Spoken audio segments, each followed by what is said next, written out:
The following podcast is part of a certified educational activity titled Stories Behind the Science in Non-Cystic Fibrosis Bronchiectasis, Understanding Disease Burden, Diagnosing Early, and Looking Toward New Management Options. Access the entire activity and complete the post-test at peerview.com/CRE860. Downloadable slides and practice aids are also available. We are very excited to be putting on this evening session. I'm Doreen Addrizzo-Harris, and I have with me this evening one of my dear friends and colleagues, Dr. Jamie Rutland. So we're going to be doing stories behind the science in non-cystic fibrosis bronchiectasis. We're going to talk a little bit about the disease burden out there. Hopefully you know a lot of what I'm going to tell you initially, a little bit about early diagnosis and bronchiectasis, and then looking towards newer management options that Dr. Rutland is going to tell us about. So our goals for this evening are to define the burden of non-CF bronchiectasis, particularly on patient quality of life, its clinical course, and some of the unmet treatment needs, to teach you about the diagnosis and how to accurately ask your patient about their symptoms and what we need to be looking for risk factors and CT imaging, to describe how recent insights into the role of neutrophilic inflammation is extremely important and correlates to some of the emerging therapies, and then to show you how to best select some of the treatments that we're going to be discussing this evening for patients so we can reduce disease progression and hopefully improve their quality of life. So I'm at NYU Langone Health, and I am one of the co-directors of our bronchiectasis and NTM program, and very happy to do anything in education on bronchiectasis and NTM. So a little bit about bronchiectasis. Non-CF bronchiectasis, as many of you probably know, is an abnormal, usually permanent dilatation of the distal bronchi and bronchioles. In these patients, we see impaired mucociliary clearance, we see retention of secretions, and then we see recurrent infections, inflammation, and further airway damage. Here's a classic CAT scan showing bronchiectasis in the right middle lobe, and we've got some atelectasis and bronchiectasis here in the lingula. The prevalence is on the rise. This reference where we're looking at a total population in the US of 350,000 to 500,000 in adults was from 2017, and we know it's probably much higher than that because the prevalence has been increasing at 8 to 10% per year in some areas. We know, as you can see from this slide, which was from about 10 years ago, that it's really affecting the aging population with increased prevalence, particularly in women over men. It's heterogeneous. That's part of the problem in treating these patients and often in developing some of the clinical trials, because there's not one exact patient. They look different. Their symptoms might be different. Their severity of symptoms might be different. Their underlying etiologies, we'll go over that, can be numerous and very different from each other. They have many comorbidities, and then the frequency of exacerbations can be different. So trying to define cohorts of patients that are similar are extremely important here. We know that many patients may be asymptomatic when they're picked up, but others have progressive cough, have progressive CT findings, have progressive of increasing frequencies of exacerbations. Many start out with one pathogen, develop a second, sometimes have 3, 4, 5 pathogens, and then some have significant loss of pulmonary function and have exertional limitations that increase over time. There are many etiologies. I like to break them up into diffuse versus focal. In diffuse, we often see a lot of the genetic variants. Cystic fibrosis, sarcoidosis can go on to have bronchiectasis, autoimmune disorders, particularly we can see this in rheumatoid arthritis, as well as in a lot of the inflammatory bowel disorders. Immotile cilia syndromes, post-transplant, HIV disease, and then chronic aspiration, particularly if we're seeing lower lobe disease, either upper airway swallowing difficulties or asymptomatic GERD. In focal, post-radiation, as you know, sometimes there is a foreign body causing mechanical obstruction or a stenosis. We know that non-tuberculous mycobacterium is often found in these patients, often in the middle lobe and the lingula. If you see that, you're going to be thinking about MAC or M. abscessus in the US, and then post-infectious, post-TB, often leading. When you see central dilatation and central bronchiectasis, predominantly you're going to be thinking about ABPA or cartilaginous syndromes. But even when we do very extensive workups, lab workup, genetic testing, et cetera, we're still left with about 40% of patients that have an unknown cause of their underlying bronchiectasis. So what are the risk factors? We know older age and females will have a higher prevalence. However, if you're male, you're more likely to have a more progressive form of bronchiectasis, so I'm sorry about that. But comorbid lung diseases are going to put you at risk, prior infections, we said autoimmune, immunodeficiencies, alpha-1 antitrypsin deficiency, immunoglobulin deficiencies. We talked about some of the others on that on the left hand there. And then you're going to go on to have an increase of death in patients, particularly who are older and who are male, who have other comorbid lung diseases, asthma, COPD, pneumonia, and lung cancer. What symptoms are most challenging in your patients? Many of them are going to complain about cough and productive sputum, but you can see here that fatigue is also a very, very difficult symptom for patients, more than 70%. You can also see that areas that pulmonologists may not always focus on, sleeping problems, anxiety, depression, all very high rates, 40 to 60% in patients with bronchiectasis. So we really do have to spend time and ask patients about these other areas because they really can affect their quality of life. And a lot of this data comes from the European data from EMBARC. So at this point, we're going to stop and just talk a little bit about a case. This is a patient of mine from New York, although she doesn't actually live in New York. She comes to travel and visit me in New York for her visits. She's a postmenopausal woman with a history of multiple bronchial infections, and she didn't have good access to tertiary pulmonary care where she lived out west in the US. So she ultimately flew to a number of different centers in the US to get care. But at the beginning, her symptoms were a progressive cough that was occurring over several years, purulent sputum most of the time, fatigue, and night sweats. And every time she went to see her primary care physician, or she eventually had a pulmonologist in her community, she got treated for bacterial bronchitis, sometimes with a macrolide, sometimes with a cephalosporin. At times, she got better a little bit, but shortly after, a week or two later, symptoms were coming back. She did have a chest x-ray that was read as normal, but this went on for years, for more than 10 years in her case, and she was having 2 to 3 of these exacerbations that were treated with antibiotics for years. She never had any sputum culture sent, and she never had a CAT scan. So at this point, I want to ask Dr. Rutland, because he knows the answers to every question. Why does this happen? Why does this happen? And for her, I mean, we're in 2024 now, so this all started probably 2013, 2014. Why was it happening back then?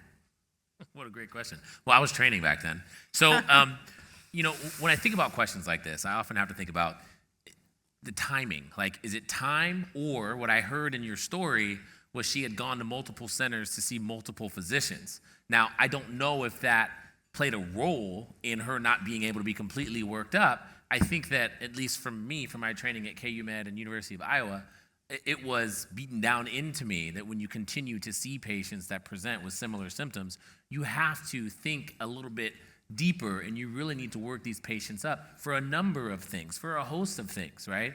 I do know that in my community, some of my colleagues are really, really busy and may not do certain things where they might not look at the CT scan, but you know, they may just see the patient and look at the radiographic read quickly, look at the impression, not look at the whole report. I mean, there are multiple things that could be contributing to this, but I think Mainly when I think why this happens, honestly, I really feel like it's just they think it's bread and butter. Oh, it's pneumonia, give them an antibiotic, oh, patient got better. And then they just don't think about that return visit if the patient makes it back. I can't say. I would hope this wouldn't happen today. Right, and unfortunately, sometimes bouncing around from physician to physician, and it's not the first time. It's the first time for that physician seeing a patient. If they don't have a very detailed history, they may say, oh, probably just a viral infection or bacterial bronchitis. But is it time? Is it that the physicians don't have the time to work the patients up more thoroughly? Why not send sputum cultures? When you have someone with purulent sputum, the first thing I want to do is get 10 sputum cultures. And I think it may also be access to resources. And how easy is it for some of the community physicians to send sputums? I don't know, but that might be it. But again, also thinking that perhaps a normal chest X-ray, is enough. And we'll talk about that a little bit as to that. Obviously, chest X-ray alone is not enough in these patients. And I do think that having access to care to some of the more tertiary centers is great, but we're hopeful that, now 10 years later, if she would have presented with these recurrent infections, the time to diagnosis for bronchiectasis would have been much shorter. And hopefully sessions like tonight and a lot of the sessions here at ATS are going to spread the word, and people are going to say, yes, non-smoking female who has now had 2 or 3 episodes of bronchitis, let's start thinking beyond that. And it's not always asthma. It's not going to be COPD. Let's think about what else it could be. Do you want to add anything else, Dr. Rutland, before I move on? I just find it interesting that, honestly, I look at this case and I'm like, they were given an antibiotic and nothing was done. And I'm just like, not even a CT. Like in my practice, in my life, if a patient comes to see me, I'm probably going to order a CT. It's something that's just normal within my practice to at least understand the lung architecture. So when I saw your case and I saw the example, I was just like, wow. Well, I think part of it is that sometimes when patients have exacerbations with or without antibiotics, they sometimes improve. And then they don't have that 3 months of chronic cough that then would trigger you to go ahead. So there's this roller coaster effect where they are sometimes improving, then getting a little worse, then getting better. So and the progression sometimes can be fairly slow. So that's why there's not this urgency at times to go ahead and do a more exhaustive workup. So let's go on and talk about some of the unmet needs in non-CF bronchiectasis. We know there's definitely a lack of recognition. We know there's an increasing prevalence. We know there are a lot of misdiagnoses. Patients are diagnosed with asthma, then put on inhaled corticosteroids, and we know that only increases the risk of complications, particularly infections and non-tuberculous infections. We know that there's a lack of standardized referral for a lot of these patients, perhaps, to centers that can provide further workups. There has been a lot of lack in approved therapies for these patients. It's not on this slide, but there's also been a lack of education of many of the physicians in the community on how airway clearance plays a very large role in these patients. Doctors were not being taught that during a lot of their training.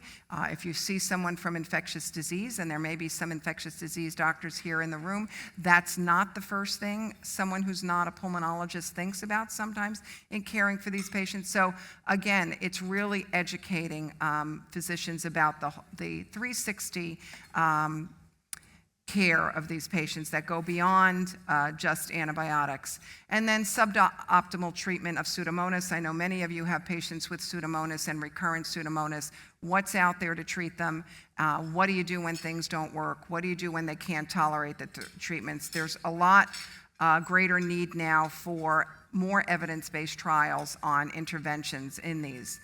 This is just a slide looking at how long the delay has been in a number of publications, and these studies, go back to the 1990s, but, one of them is as recent as 2017. So there's many years delay in diagnosing patients who have underlying bronchiectasis, which I hope after tonight's talk is going to change, and we'll have an immediate diagnosis next time you see a patient that you're concerned about. And we know that there's increased prevalence based on a lot of the patients we're seeing who are asymptomatic because of the cardiac CT studies that are being done by cardiology, lung cancer screening trials. A lot of these patients have underlying bronchiectasis as an incidental finding, and sometimes are not referred, and then by the time we may see them, it's been 3 or 4 years, and oh my, that bronchiectasis that was on their lung cancer screening CT has now significantly progressed. We also know that minorities are very underrepresented in most of the published cohorts of patients with bronchiectasis in the US. How does that change the prognosis? Do the etiologies change depending on which group we're looking at? So there has been a push to expand access to patients who are coming from underrepresented areas.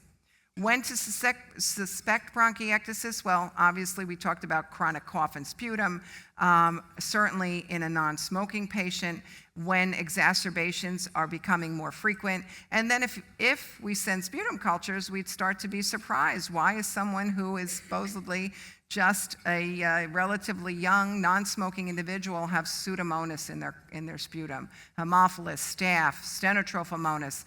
When you start to see Aspergillus, we can go on down the list. Unusual organisms should be a clue to wanting to work those patients up further. And then presence of one of the common underlying diseases that we talked about as far as possible etiologies. So non-CF bronchiectasis is a clinical diagnosis. This comes from James Chalmers and Stefano Aliberti, where you not only have to have that beautiful signet ring, which all of you can see here, beautiful signet ring. We've got a beautiful pearl on top of, which is our pulmonary artery branch, on top of a beautiful bronchiole here. And you can see how large that bronchus is compared to the pulmonary artery that's traveling with it.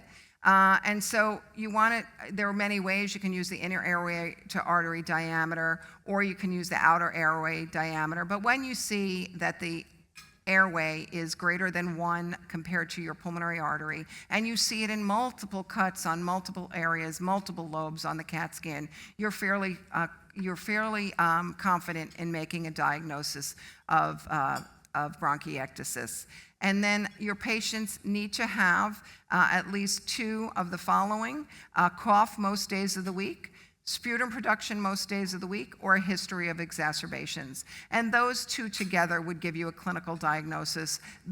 A lot of this is being used for clinical studies so that we're making sure that we have patients that have truly a clinical diagnosis of non-CF bronchiectasis. Here's why we don't just use chest x-rays and why we should be looking at chest x-rays on our own. I love our radiologists, but we should be that second person looking at our CAT scans. So this actually was read as normal, and I would say it's probably not normal. We can see there's a little bit of increased markings here in the right mid-lung and actually in the right lower lobe. But if you do a CAT scan on this patient, and this is the corresponding CAT scan, you can clearly see there are significant areas of bronchiectasis and bronchiolitis, not only in the lingula and the middle lobe, but we can see there's bronchiolitis in the lower lobes on both sides. So you really need to get a CAT scan in these patients, not only to make their initial diagnosis, but to follow them. And certainly if you're treating them for either chronic Pseudomonas infection or if they've got NTM, there should be a logical follow-up CAT scan to see if they're improving, along with sputum analysis and pulmonary function testing. So I want to talk a little bit about the bronchiectasis severity index. Again, this was published about 10 years ago, but you would be pretty amazed at how many people are totally unaware of it. again from Dr. Chalmers in 2014. And so this is just a nice scoring tool that you can use when you see your patients. It not only helps you determine how severe they are when you first see them, other than just your gestalt of saying, oh, that person looks bad. We can get an exact number. And then it's also valuable so you can give the patient some evidence-based information as to what their prognosis is going to be. So we see that age is very important, particularly if you're over 70 or 80. The higher the number, the worse the prognosis. BMI, extremely important. In our bronchiectasis center, a nutritionist is absolutely essential to the team. We see much more frequent progression in patients with low BMIs. So sometimes using our endocrinology nutritionist doesn't work because they're often dealing with BMIs over 30. It's a whole different tactic in dealing with a lot of these patients. And they often also have other diseases, sometimes eating disorders as well that need to be addressed. The FEV1, very important certainly as you get to the moderate to severe numbers. Previous hospitalizations, if you've been hospitalized for a pulmonary infection, already have 5 points, which you'll see puts you into the moderate group already. Severity markers, exacerbations per year. We know that patients with greater than 3 exacerbations have progressed, have an increased mortality, and so that's extremely important. The MRC breathlessness score, another factor that you're going to want to figure out for the severity index. If you have Pseudomonas, again, we know Pseudomonas is not a good prognostic sign, and so that counts for 3 points. Colonization with other organisms, not as much data out there for the H. flu, the Aspergillus, the other things you see, but if you've got multiple organisms, you're going to get extra points. And then the more lobes that are involved, the worse the prognosis. So if you've got 6 lobes involved, then you're really going to be at a much higher risk than somebody who might only have 1 lobe. And so when you look at the score, if you've got 0 to 4, you're in the mild range, 5 to 8 moderate, and greater than 9 would be severe. And you can see how different the mortality rates are based on where you score, 0 to 3 at 1 year for the mild, up to 1 to 7 in the moderate, and then for severe, look how high that is, 16 to 52. These are the hospitalization rates, excuse me. Mortalities, again, go up sequentially as well. 0 to 2.8 for mild, 0.8 to 4.8 for moderate, and 7.6 to 10.5 for the severe. So you can kind of give your patients an idea of where they are in this spectrum. And perhaps treatments will lower them. We don't have that proof yet, but might lower them to one of the lower levels, and then that potentially would allow them to want to be more active in some of the treatments that we would recommend. So here's another trial from James in 2018, which really looks at the number of exacerbations.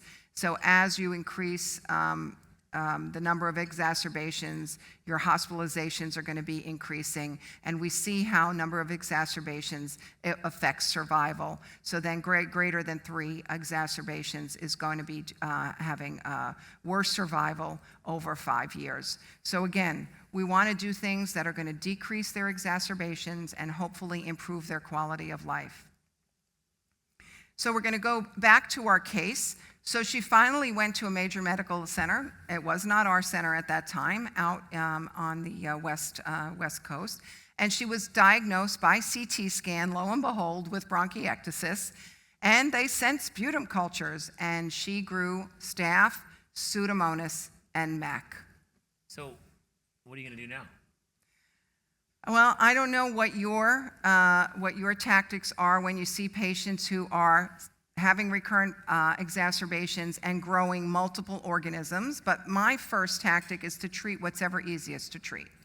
So in this case, we actually treated her Pseudomonas first, and we didn't end up eradicating it. Often you don't. She probably had Pseudomonas for the last 10 years.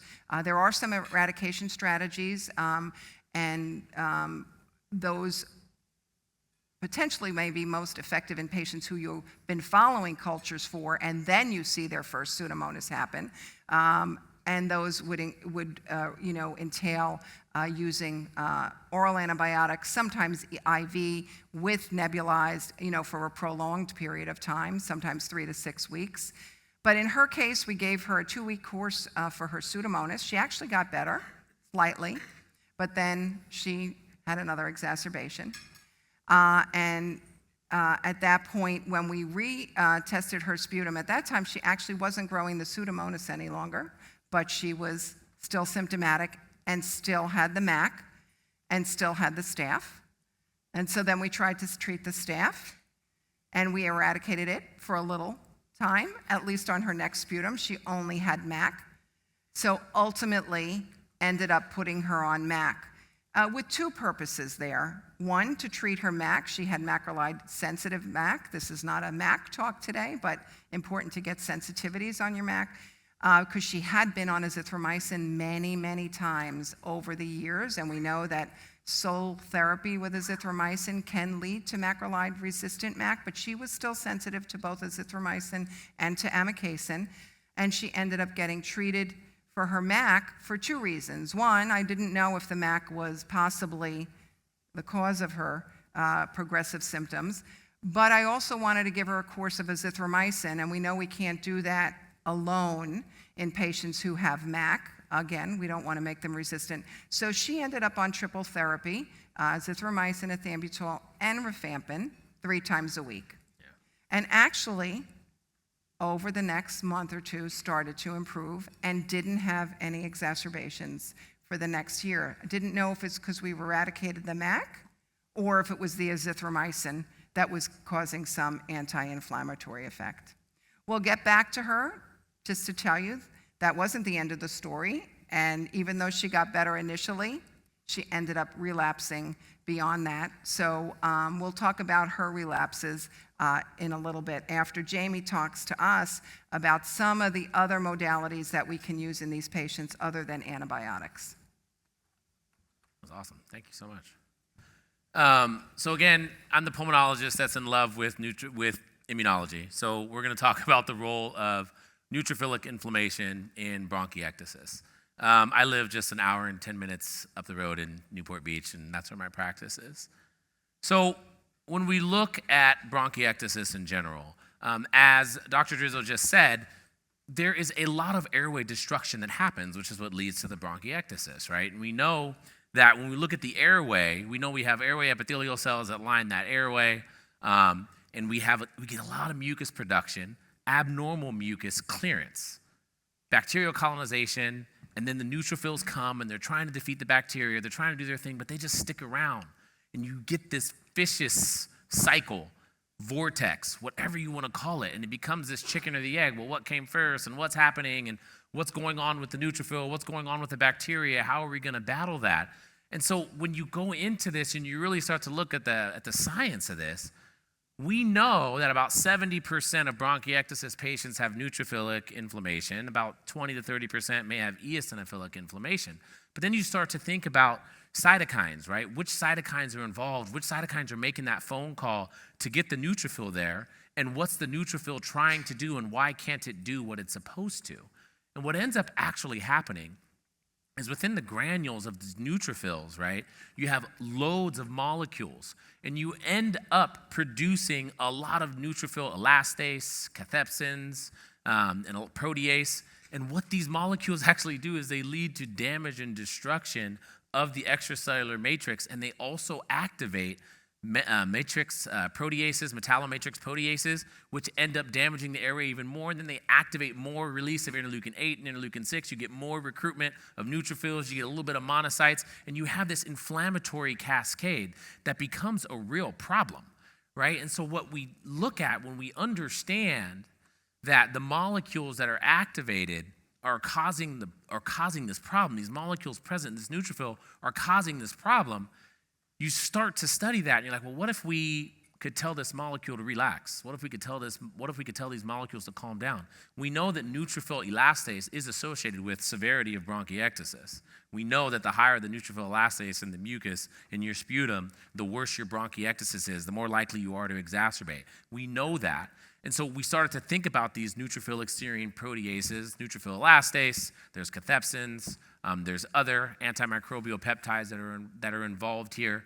And then, as I mentioned earlier, you have the eosinophils, which may be involved as well. And so when you start to think immunologically and what's actually causing this issue, you can arrive at the point of, all right, I think we have a plan. I think we know what to study because we know this disease is heterogeneous, but we also know that immunology is playing a role. Again, treatments can place a large burden on these patients. They're on multiple antimicrobials. It was really interesting to hear what Dr. Addrizzo-Harris does in terms of treating these organisms, right? Treating the easiest one first and going from there and seeing if the exacerbations happen again. In the process of doing that, you may develop antibiotic resistance, as she just said. And again, when I look at a patient as a kind of a immunology, pulmonary guy, interstitial lung disease guy, I really look at the patient. I have an individualized treatment approach. When you look at bronchiectasis in general, there's really no FDA-approved treatments for non-cystic fibrosis bronchiectasis. There just isn't, right? And so what we do is we support patients. We clear their airways, we wait till they have infections, we get an answer for what kind of organisms are there, we treat those infections, right? And then we use some anti-inflammatories, whether we're using inhaled corticosteroids, whether we're using the anti-inflammatory properties of azithromycin. Either way, we're trying to reduce the symptoms and prevent exacerbations. But as I've said a bunch of times today, you still have an unchecked inflammatory response that's continuing to go and go and go.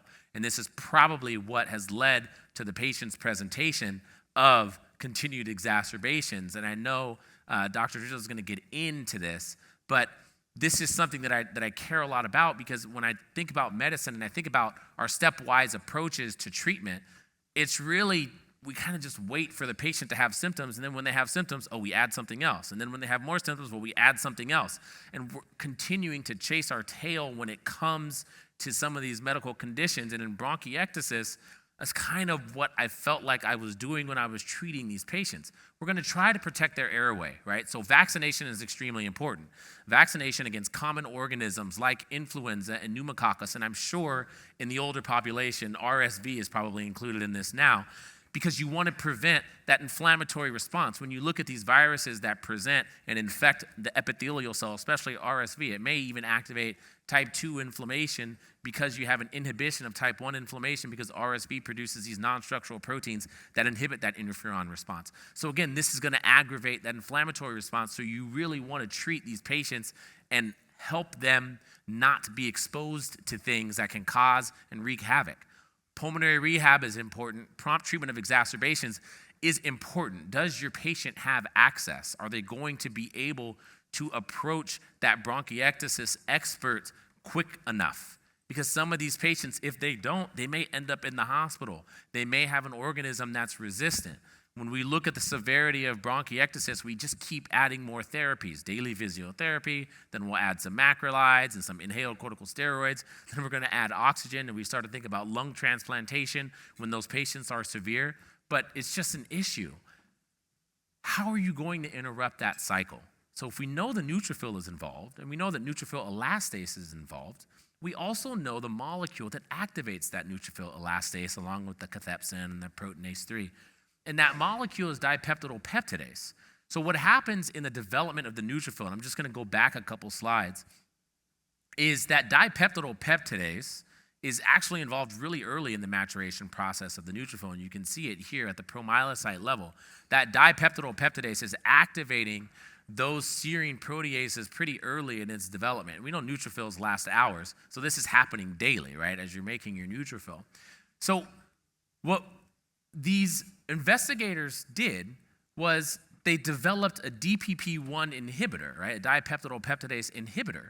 And what this inhibitor did is it targeted neutrophil elastase because we wanted to block the inflammatory capabilities of that molecule, because we know that that molecule activated those matrix metalloproteinases, and it activated a significant inflammatory response, more interleukin 8, more interleukin 6, more TNF.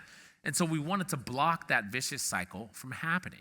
And I really like this video because it really goes through that pathophysiology of non-cystic fibrosis, bronchiectasis. During the normal process of normal respiration, air travels through the nose, down the trachea, and into smaller airways called bronchi. The bronchi are going to divide into smaller bronchioles, and then they further lead to tiny balloons, right? They're balloon-like clusters that we call alveoli. In the alveoli, oxygen is exchanged for carbon dioxide in the blood.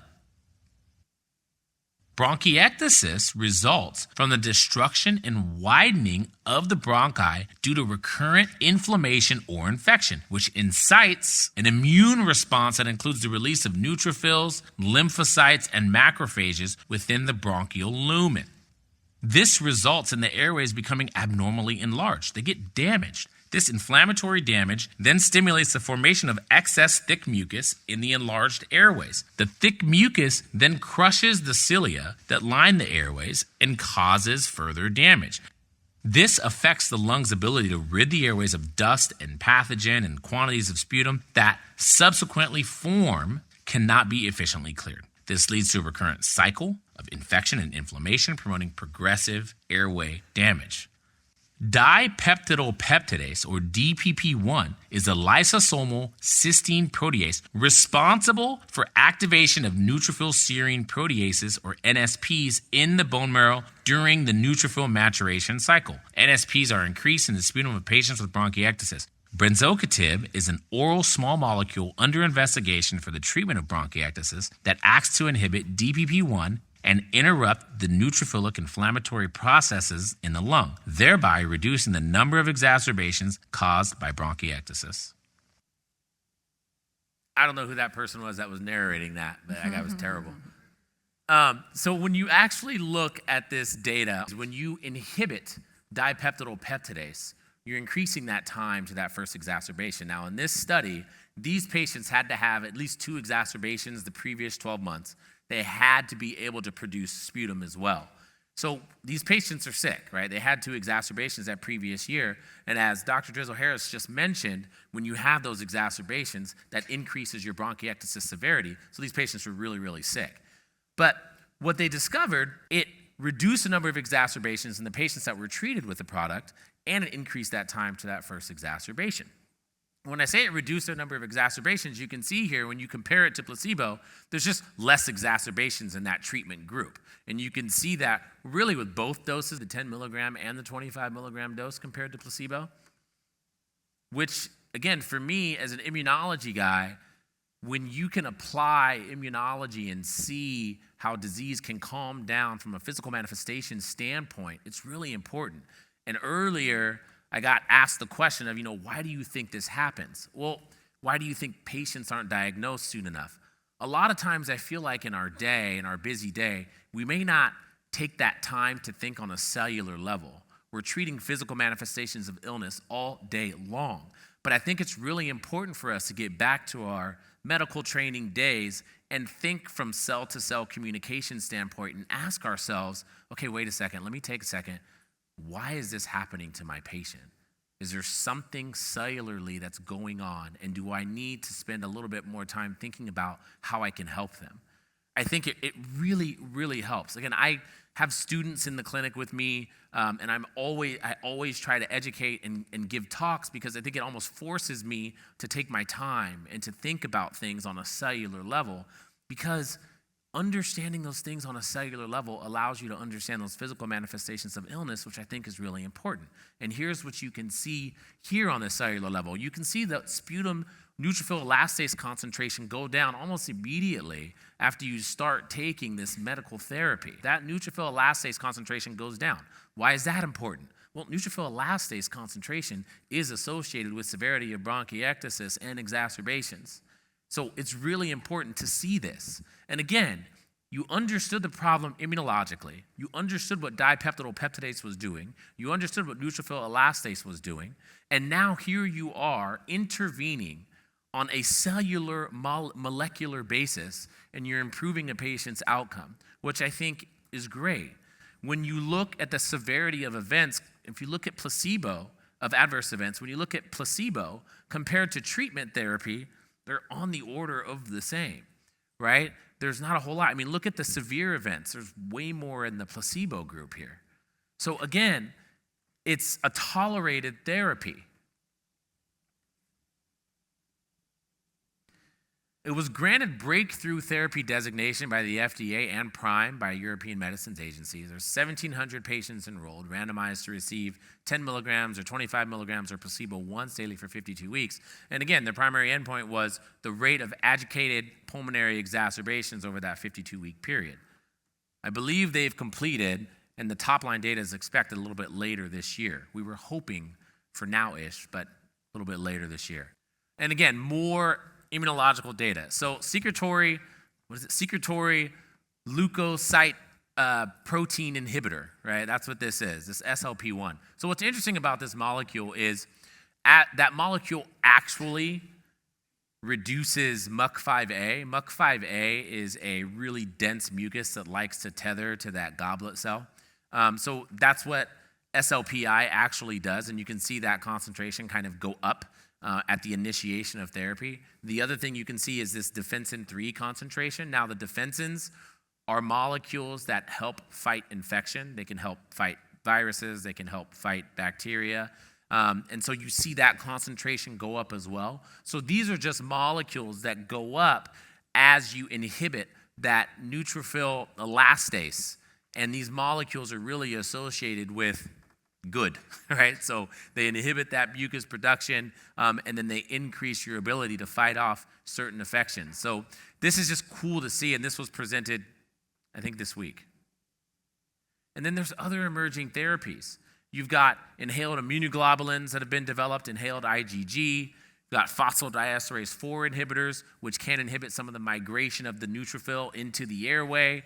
You've got anti-IL-5. Again, 20 to 30% of these patients may have eosinophilic inflammation. You've got another DPP-1 inhibitor. And then you've got CXCR2 antagonists, which that may not work very well. But again, that's inhibiting the ability of the neutrophil to get into that airway. And so all of these things are very important as we study this condition, because there's just not any FDA-approved therapy. All right, so let's get back to our patient. She was treated for her staph and Pseudomonas, as I said, then a longer course of NTM. She did well for about 6 to 9 months, and then her Pseudomonas came back after her NTM cleared. We always see this. We get rid of one organism, and then the other one starts to grow again. And at that time, we had multiple options. She was having progressive decline in her pulmonary function studies, and we could have tried some of the inhaled antibiotic therapies for chronic Pseudomonas in patients who have frequent exacerbations, more than 3 a year, but she hadn't for the last year actually had an exacerbation because she had been on this treatment, so she really didn't exactly qualify for inhaled Toby or Caistin or Colistin. So we did have another option for her, and for many of our patients, we always consider them for clinical trials that are available either at our center or at one of the other centers in the U.S. And so she was able to find a center near her in the West where she enrolled in a clinical trial, Aspen, and she was treated with brensocatib. She was in the trial for brensocatib. I don't know if she got placebo or brensocatib. And now she's in the post-access trial, and now she is getting brensocatib. And she's continued to be treated with airway clearance, and she is back actually on NTM therapy, but has been very stable on her second course of NTM therapy and has not actually had an exacerbation in the last several months. So one option, as we saw, was to treat the easier organisms. I didn't tell you about her airway clearance saga, but it took a while for us to get her on an airway clearance regimen, and that should always be one of the first things you think about in patients with bronchiectasis who have productive sputum and who are having exacerbations. Not one size fits all. She had trouble doing hypertonic saline, and that was actually causing her additional exacerbations and bronchospasm. So she actually ended up being on oscillatory vest therapy, an exercise program, and chest percussion, which actually helped very well. So you need to try a lot of different therapies in some of these patients, because not one therapy can, not every patient likes each of the therapies, and sometimes it's a different combination for each patient. And I will summarize, and then we will go on to some of the questions that you've been submitting. So we know bronchiectasis is characterized by this vicious vortex cycle of infection, inflammation, and injury that often results in progressive symptoms, loss of lung function, loss of activities of daily living, and poorer quality of life. The diagnosis is often missed or delayed for many years. Chest CT is the gold standard for diagnosis, and you want to think about some of these novel agents that target underlying inflammation, and think about clinical trials for your patients if they have access to a center where they're occurring. All right, so it's time for your questions, and I will start with one for Jamie. Dr. Rutland, does the reduction in neutrophil elastase via DPP1 also reduce PA? Don't know what PA stands for. Oh, Pseudomonas, thank you. Okay, Pseudomonas counts in lungs of patients. So do we have that answer from the studies?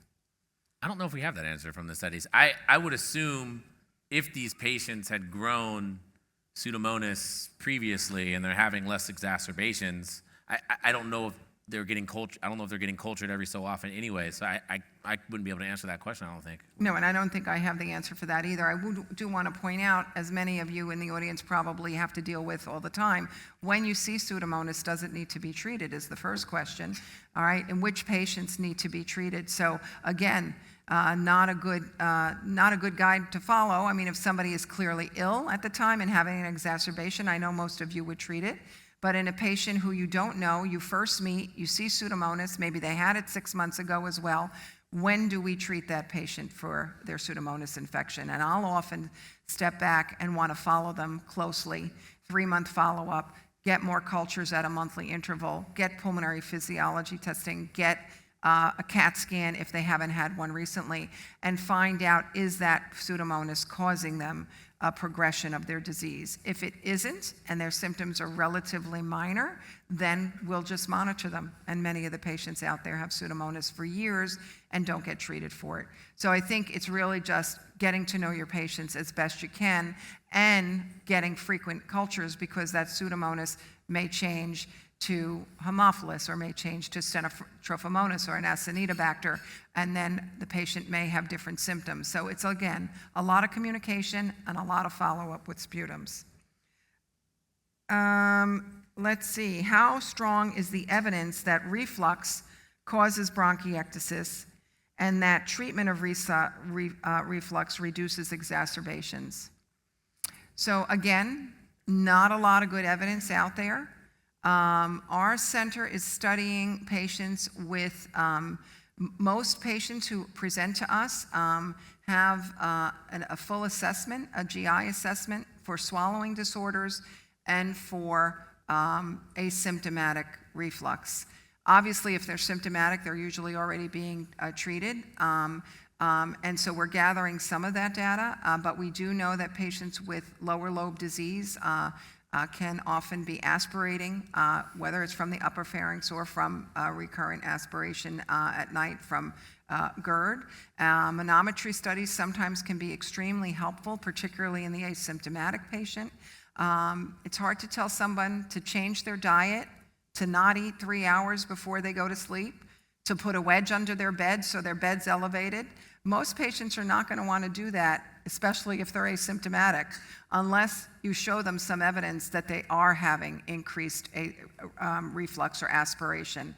There are a few cases. We presented a case at last year's ATS of actually in a severe patient doing a toupet fundoplication procedure, which is a 270 procedure, 270 degrees of the distal esophagus. Our minimally invasive surgical team does it to tighten up the esophagus, reduce reflux asymptomatic in patients where pharmacologic therapies weren't helping and day-to-day changes weren't helping. And we saw a significant decrease in exacerbations as well as significant improvement in pulmonary function testing. So that's going to be something I think you're going to be seeing coming out there and looking a lot more at these patients who have asymptomatic reflux. Do you want to add anything to that, Jamie? Okay, did COVID-19 lead to a higher incidence of bronchiectasis, and did it lead to more challenging management? You want to? Yeah, I mean, I don't think I saw a higher incidence of bronchiectasis. I certainly saw bronchiectasis in long COVID patients and patients that had continued inflammation and some scarring, but I don't know if it was the clinical bronchiectasis that we're speaking of right now. And I would have to say, since most of my patients were staying home, they weren't having as frequent bronchiectasis exacerbations, and there's some data out there, and I think that's just because of the infection control that was going on. So they certainly weren't getting sick as frequently. I have a question here. Which patients with bronchiectasis benefit from inhaled corticosteroids? And so that's a good question, right? We want to shy away from using inhaled corticosteroids, but there are patients who have significant bronchospasm that often do benefit. So I think the first thing I do when I see a patient who comes to me who's already on inhaled corticosteroids and they're looking okay, all right, and they're not that severe, we'll stop them. And then we'll just monitor them very closely with PFTs and symptoms to see if that was really making a difference. Sometimes just a LAMA or a LABA or a combination might be enough. But we probably have about 20% of our patients that do need inhaled corticosteroids and benefit from it. Some of them have overlap syndromes because they've got COPD or asthma and bronchiectasis. So I do think the first thing to think about is what's the lowest dose you can have them on that will help their symptoms. And if you can get away without using it, try using a LAMA or a LABA combination. I like this. I think there's two questions here that can kind of go together. What are your thoughts on endotyping bronchiectasis? Would you do lavage? Given that we can't order neutrophil elastase, is there a surrogate marker like neutrophils or CRP or something else? So the way that I would tackle this question is when you do a bronchoscopy and you do the lavage, the way that I do it is I will make sure that the airway is kind of free of the mucus if there's a significant amount of mucus there, and then I'll do the lavage, and then I'll do the cell count and differential. And then if there's a significant amount of neutrophils, I'm going to assume that neutrophil elastase is around because the patient has a diagnosis of bronchiectasis. That's what I do. If I see evidence of, or if I'm looking for type 2 inflammation, and I see evidence of an increased eosinophil count or an elevated IgE or an elevated phenol or something like that, and there's an opportunity to intervene using other means, I may do that as well because some of those therapies are already approved. Because again, when I look at a patient, I'm trying to define what their protoplasm is doing, but I'm also trying to help them. So I'm going to do what I can to help them. But that's what I do is I try to get as much objective cellular inflammation as I can to decide on what therapies I believe would benefit the patient. Right. Someone is asking about the role of MRI, chest MRI for screening, and unfortunately at this point, MRI is not helpful for lung pathology. So we can't get away from the radiation exposure, so that's why getting to know your patient and obviously using CT, but using it as minimally as needed is what you would want to do. Do you quantify the amount of non-CF bronchiectasis or peribronchial inflammation on the CAT scan?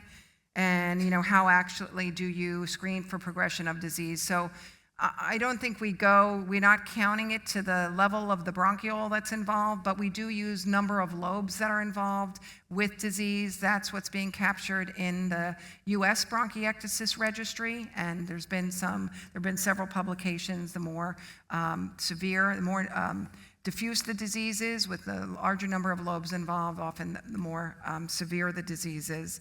And obviously, in most patients who are ill with bronchiectasis and in that moderate to severe group, we're usually getting CAT scans on an annual basis, with pulmonary function tests often more frequently, maybe every 6 months, and again, monitoring for sputum. And so combined with their physiologic status as well as their CAT scan status, we will clarify whether they are stable or they're progressing. Why doesn't the BSI include cough as a severity marker? I don't know. We'll have to ask Dr. Chalmers that Right. question. I'm not sure. Hard to quantify how much cough patients may have, right? I know there are newer devices coming out that are going to give us a good feeling for the type of cough, and maybe the device can tell us, and maybe with AI we'll be able to figure out, oh, that cough is related to asthma, but that one's related to bronchiectasis. But I don't have an answer to that question as why it wasn't included. Why is the prevalence of bronchiectasis higher in females, and is there a hormonal mechanistic factor contributing?